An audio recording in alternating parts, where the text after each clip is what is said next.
Саламатсыздар ма оқушылар?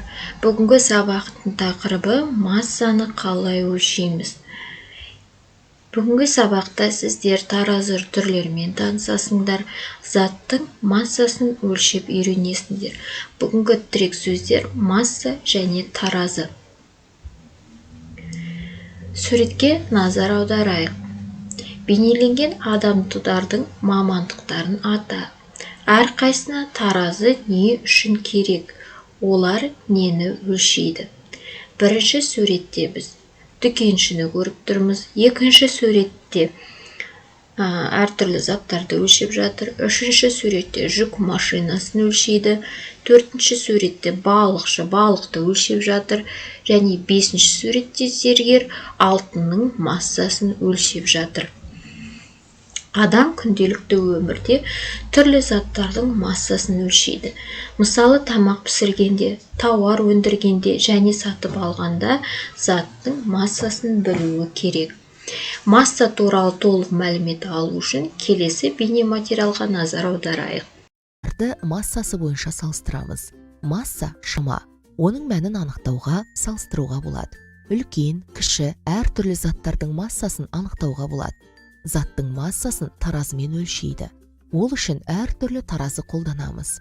Серіппелі қол таразы безбен тұрмыста қолданылады. Еденге қоятын таразы ауыррақ заттарды өлшеу үшін қолданылады. Электрондық таразы ең дәл таразы деп есептеледі. Платформа таразысы ірі жануарлардың массасын өлшеуге арналған. Тіпті жүк көлігінің салмағын өлшей алатын да таразы бар. Қарбыздың массасы мен алманың массасын салыстырып көрейік.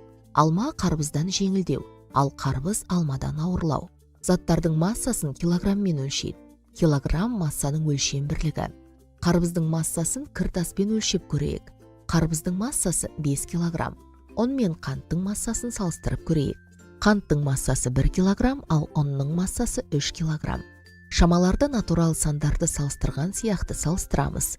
3 артық 1-ден, демек 3 килограмм артық 1 килограммнан. Масса бірліктерін қосуға және азайтуға болады. 2 килограмм қосу 4 килограмм тең 6 килограмм. 8 килограмм азайту 4 килограмм тең 4 килограмм. 50 килограмм қосу 30 килограмм тең 80 килограмм. 70 килограмм азайту 20 килограмм тең 50 килограмм. Сонымен масса бұл шама. Біз ауыр немесе жеңіл деп заттарды массасы бойынша салыстырғанда айтамыз. Заттың массасын анықтау үшін арнайы таразылар қолданылады. Массаның өлшем бірлігі килограмм. Келесі берілген суреттегі таразы түрлерімен таныс болайық. Олардың бір-бірінен қандай айырмашылығы бар, неліктен? Бірінші суретте жануарлардың салмағын өлшейтін таразы берілген. Екінші суретте жүк көліктерін өлшейтін таразы берілген.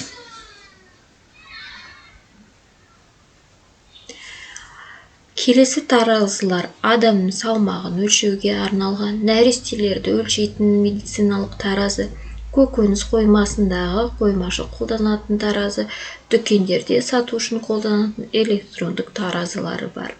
Олардың бір-бірлерінен қандай айырмашылығы бар? Ойланып көрейік.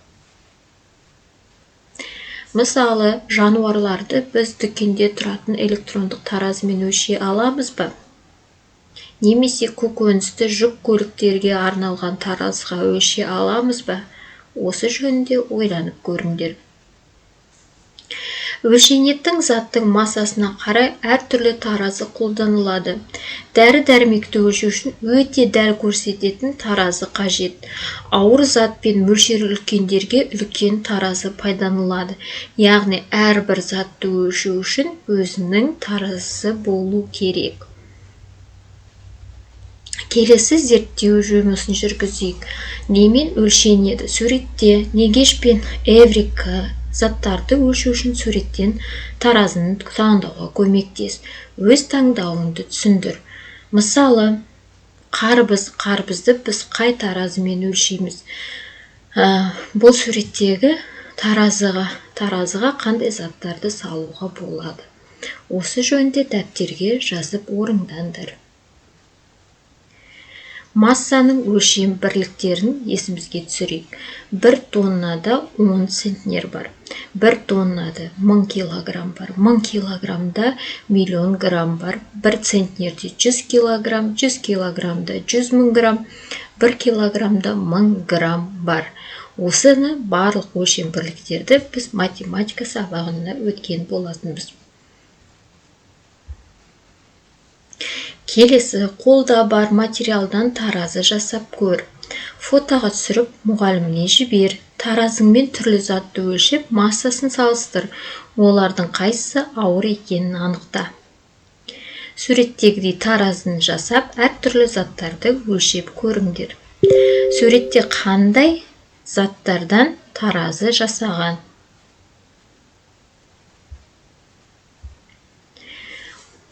Келесі ойланып көрейік.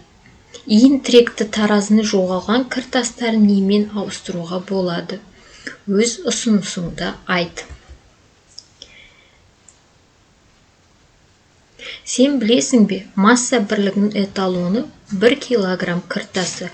Ол Францияның Севр қаласындағы өлшемдермен таразылар палатасында сақтаулы тұр.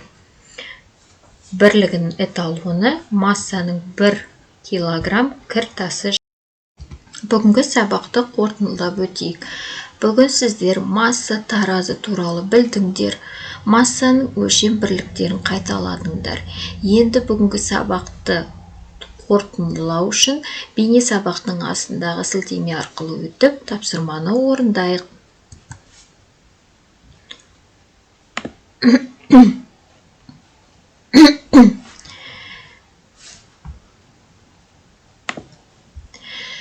Сіздерге суреттер берілген. Осы суреттер арқылы жұбын тап.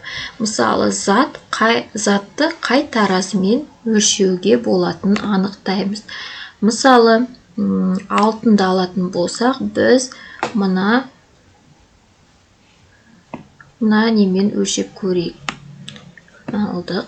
Келесі картопты біз немен өлшейміз?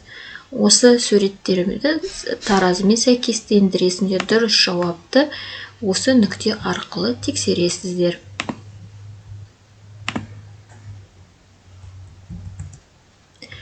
Бүгінгі сабақ бойынша өзіңді бағалап шық. Егер барлығын жақсы түсінсеңдер, бір осы кіртасты қолданасыңдар. Егер сабақ ұнады, түсіндім десеңдер, көк кіртастарды қолданасыңдар. Түсінбедім, әлі сұрақтар бар дегенде қызыл кіртасты қолданасыздар.